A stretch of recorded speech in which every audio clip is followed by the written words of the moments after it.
Hi, I'm Alby Reid. I'm a physicist and a teacher. I wore this jumper so that everyone would know that I was a teacher. And I'm going to tell you how to build a time machine. It's not a joke, it's not a trick. I really am, by the end of this, I really will have described exactly how to build a working time machine. But first of all, there are a couple of rules. Rule number one, no traveling backwards in time. But there is a slight proviso there. It's not no traveling back in time, it's no traveling back to before your time machine was invented. I apologize to anyone here who's hoping to go back in time and prevent their wife's death in a horrible car crash. I also hope that nobody actually had a wife that died in a car crash, because then I'd feel pretty terrible. But being unable to travel backwards in time is a consequence of something called the Novikov self-consistency principle, which we've already mentioned, which basically says that the probability of an event occurring which could create a paradox is zero. It won't happen, it can't happen. And that might seem like a really convenient rule to invent. We'll go, well, we'll just make a rule that says there can't be any paradoxes, and then there won't be any paradoxes. But it's really the only way to have time travel in a logically consistent and physics-obeying universe. The classic time travel paradox is the grandfather paradox, which we've already mentioned, which basically says that you can't go back in time and kill your grandpa. It doesn't usually explicitly mention that you're not allowed to go back and kill your grandfather before he inseminates your grandmother. That's quite an important point. But it states that if you did go back and try to kill your grandfather, it wouldn't work. The gun would jam, you'd get run over by a car or something like that. Something would prevent that from happening. There is only one timeline, and you're not allowed to mess with it. If you go back and try and kill your grandpa, that's already not worked by the time you try it. So there's no point in doing it in the first place. So you can't go back and stop your wife dying in a horrible car crash. Or can you? So on Monday, you invent time travel. Whilst you are collecting your Nobel Prize from the King of Sweden, on Wednesday your wife dies in a horrible car crash.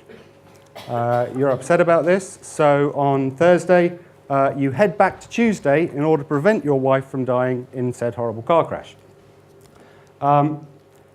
Now, this is where it gets a bit weird, because on Tuesday you steal a body from the morgue. Why do you steal a body from a morgue? Well, on Wednesday, your wife is in a car crash, but she doesn't die. You take her body out of the car and you hide it in a motel, because it would be a motel, and then you torch the car. The problem now is that there's two of you. There's the one of you that went back in time and the one that's just about to discover his wife died in a car crash. But the one of you that died in a car crash goes back to Thursday again, goes back to Tuesday. And on Friday, you, the one that didn't go back to Tuesday, you reunite with your wife at the motel. Now, this is a completely logically consistent and physics-obeying way of carrying out time travel. If we put everything into order, it kind of makes a little bit more sense. So Monday you invent time travel. Tuesday, of course, you steal a body from a morgue. Wednesday, your wife's in a car accident. You replace her body, take her to a motel, replace the body with a corpse you stole from the morgue. Thursday, you go back in time. The key point is to recognize that this one and this one and this one were done by a different you. So at one point there are two of you, but then one of you goes back in time, so there's still only one of you at the end. It's a little bit confusing. The second rule is no wormhole bullshit. Because if we're trying to make a real, actual working time machine, there's no good saying, oh, well, I'll build a wormhole. I'll just build a wormhole. Although a wormhole, usually called an Einstein-Rosen bridge for the physicists in the audience. although the existence of wormholes is permitted by specific solutions to the equations of general relativity, there's no experimental evidence, no observational evidence that wormholes even exist. So no wormhole bullshit. This is the world's leading time traveler. His name is, and I'm going to just make sure I pronounce this right, Sergei Konstantinovich Krikalev. And he spent a total of 803 days and 9 hours traveling aboard the Mir space station and the International Space Station. He and a US astronaut called Robert Cabana were the first people to go aboard the ISS when it was first being built. It was Krikalev that turned on the lights for the first time. And he spent 803 days and 9 hours going around the Earth at more than 7,500 meters per second, which is pretty fast. He is 19.3 milliseconds younger than he would have been if he'd stayed on Earth his whole life. He, the world's foremost time traveler, he has traveled 19.3 milliseconds into the future, which isn't a lot. But this is one of the equations from Einstein's theory of special relativity, and it's to do with something which has been mentioned a couple of times already, time dilation. The important thing is this thing here in the corner where it says v squared over c squared. So v is the speed you're traveling at. Now, if the speed you're traveling at is quite small, then this whole bit is pretty much equal to 1, and the new time and the old time, they're both equal to each other. But if v is quite large compared to the speed of light, then you find out that actually these two times are not equal anymore. The effect is exponential. The closer you get to the speed of light, the bigger the effect of time dilation. So at 10% the speed of light, a year is only about less than 2 days shorter. But at 90% the speed of light, a year is less than half its original length. It's a bit easier to understand with this concrete example. So meet Alice and Bob. Alice and Bob are twins, dizygotic, obviously. And they decide that on their 18th birthday, Bob is going to take a trip. And he climbs aboard a relativistic rocket. And that relativistic rocket travels at 0.95 times the speed of light, or 95% the speed of light. So he goes up, and this rocket just instantly accelerates to 95% the speed of light. Somehow it avoids squashing him as flat as a pancake. In Star Trek, they do that with something called inertial dampers, which in physics we call that magical bullshit. But he goes off and he flies around he goes to our nearest star.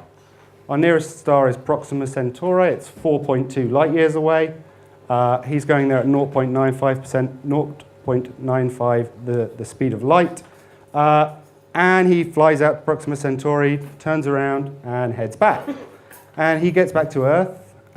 He is now 27.8 years old. And Alice is 46. So he's traveled 18 years into the future. If he was to leave today, he would come back on August 2021. But for everybody else in the audience, everyone else who'd remained on Earth, it would be 2042 or something. So he's traveled into the future by virtue of the fact that his clock and our clock run at different speed. Now, that doesn't mean that he's kind of in his spaceship sort of moving through treacle or anything, because it's the theory of relativistic time dilation. So it's about how clocks run relative to each other. So here's a demonstration. Now, on the left-hand side, you've got the clocks. I'm going to give up with that. The clocks as viewed from somebody on Earth. And on the right-hand side, the clocks viewed from someone in a spaceship at 95% the speed of light. The really important thing is to notice that the two clocks here, the Earth clock from the point of view of somebody on the Earth, and the spaceship clock from somebody at the point of view on the spaceship, they're running at the same speed. They're running at the same speed. So he takes the same amount of time. It feels the same for both of those people. The thing that's different is how those two clocks compare. So from the point of view of someone on Earth, if they could see into Bob's spaceship as it flies away, they would go, oh, the clock is running really, really slowly. And if Bob had a really big telescope and could see the clocks running on Earth as he flew away at 90% the speed of light, he would see the clocks on Earth running really, really quickly. This isn't just a theoretical possibility. This is something which is extremely well supported by evidence. Probably the easiest to understand experiment was carried out by Hafele, I'm not sure how to pronounce the name, and Keating, which is much easier to pronounce. They took 2 atomic clocks, or actually it was 6 atomic clocks, put 3 on a plane that flew westward, put 3 on a plane that flew eastward, and flew them around the Earth really, really fast, brought them back to the ground, and then compared each of those clocks with a reference clock that had stayed on Earth. And exactly as was expected, they found that all the numbers matched up, and lo and behold, shows a lot of evidence supporting Einstein's theory of special relativity. There's lots of other ways of doing it. You look at the lifetimes of these weird particles called muons that shouldn't last for very long. They shouldn't be able to hit the Earth because they decay very quickly, but because they're traveling at the speed of light from there, or close to the speed of light, in their frame of reference, the clock runs really, really slow. So the other thing is looking at gravity, because the time dilation because of speed thing is part of Einstein's special theory of relativity. The general theory of relativity says that clocks run differently in different gravitational fields. So you could make a different type of time machine by flying your spaceship out close to the event horizon of a black hole and just kind of parking it there. Your clock would run slowly. You could then travel back to Earth, and you would have traveled a number of years into the future. Alternatively, you could take the Earth, tow it over to a black hole, just kind of plop it on the edge, and then sit in your spaceship for 10 years and go back, and only 1 year has gone past, and you'd have traveled 9 years back into the past. But that would be really boring.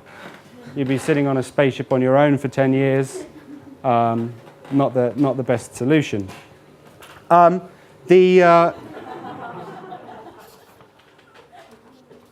problem with using a black hole is that the nearest black hole is at least 1,600 light years away. So even if we could travel very, very close to the speed of light, it's going to take us thousands of years to get there. And the whole time you're on there, on the edge of the black hole, you have to be constantly burning fuel to keep yourself in position. Because otherwise, you get sucked into the black hole, and that's the end of you. So if you want to build a time machine, all you have to build is a really fast rocket. Preferably build one that accelerates at about 10 meters per second, because then your rocket simulates gravity for you. You just build the floors kind of perpendicular to the rocket engine. You can use a thing called a fission fragment engine, which can last for a very long time but doesn't produce much thrust, but it's fine for this sort of thing. And a lot of people will say, well, building a rocket that goes a significant fraction of the speed of light is impossible. But in physics, you deal with 2 separate kinds of impossibilities. There are things that are impossible now which will remain impossible forever because they are against the laws of physics. But there are also things that are impossible now just because, well, we're not quite sure how to do them yet. And the idea of having a super fast rocket that flies you around and you go back in time, that certainly falls into the latter category. That's something that's impossible now, but certainly not impossible in the future. Thank you.